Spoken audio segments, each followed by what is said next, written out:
जात को संगठित करने का प्रयास कर रहे हैं, वहीं जातीय संगठन कदम कदम पर बनाए गए हैं।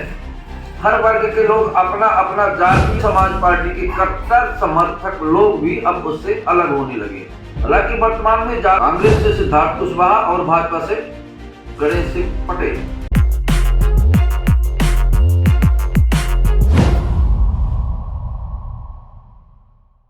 दोस्तों नमस्कार, मैं उमेश गौतम, समग्र प्रदेश समाचार से।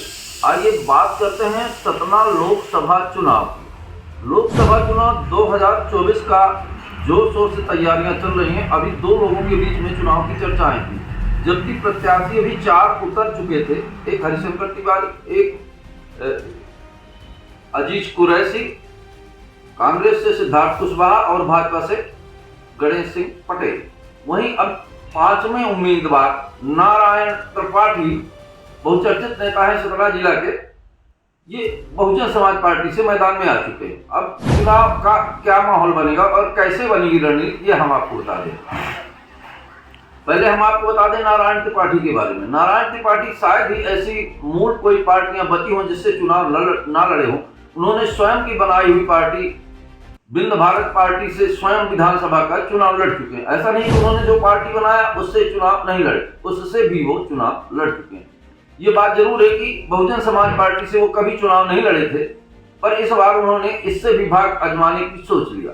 वहीं लोगों का कहना है कि बहुजन समाज पार्टी में जिसको टिकट ना मिलती हो और चुनाव लड़ना ही चाहता है, तो अगर वो आर्थिक रूप से मजबूत है तो बहुजन समाज पार्टी से टिकट उसे मिल ही जाती है। ऐसा विगत चुनावों में देखने भी आया। वहीं बहुजन समाज पार्टी के कार्यकर्ताओं का कहना है कि हम इतने वर्षों से लगे हुए हैं पर हमारा कोई महत्व नहीं दिया जा रहा, इसलिए बहुजन समाज पार्टी का जनाधार घटा है और बहुजन समाज पार्टी के कट्टर समर्थक लोग भी अब उससे अलग होने लगे।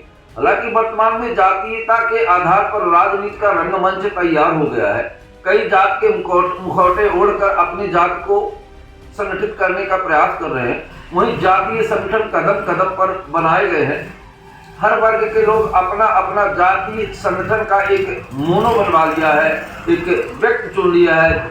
इस तरह से सब अपने जाति संगठन बना लिए। वहां पार्टियों का अस्तित्व कुछ कम होता नजर आया। वही हाल बहुजन समाज पार्टी का है। खैर, अब आगे बात करते हैं सतना में किसे फर्क पड़ेगा और किसे नहीं फर्क पड़ेगा।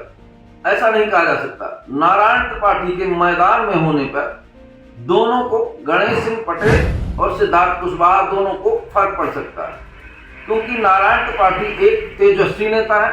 ब्राह्मण समाज में इनकी अच्छी पकड़ है, यहाँ तक कि इनका वर्चस्व बहुत कमजोर आंकना गलत है। ये विगत दिनों में 1-2 बार सांसद का चुनाव लड़ चुके हैं, तब ये 50,000 55,000 वोटें पा चुके हैं। अब तो इनका जनाधार बढ़ा है, घटा नहीं। अब देखते हैं कि लोकसभा चुनाव में ये कौन सी चाल चलते हैं और किस रणनीति के तहत लोगों के पास जाते हैं। वहीं ये कहा जाए कि इनके चुनाव मैदान में आने से गणेश सिंह को नुकसान होगा, तो निश्चित ही गणेश सिंह को नुकसान होगा। वो नुकसान होगा जो ब्राह्मण समाज की वोटें हैं, वो जो भारतीय जनता पार्टी की कट्टर वोटें हैं, उन पर ये से नमाजी कर सकते हैं। इसलिए गणेश सिंह को फर्क पड़ सकता है। वहीं सिद्धार्थ कुशवाहा पे भी बहुत फर्क पड़ेगा, क्योंकि ब्राह्मण समाज के जो नेता सिद्धार्थ कुशवाहा से नाराज थे और गणेश सिंह को भी वोट नहीं देना चाहते थे, ऐसे समाज को, ब्राह्मण, ठाकुर, क्षत्रिय, सवर्ण समाज जो है, ऐसा समाज है, ना तो वो सिद्धार्थ कुशवाहा को वोट देना चाहता था, ना गणेश सिंह को वोट देना चाहता। ऐसा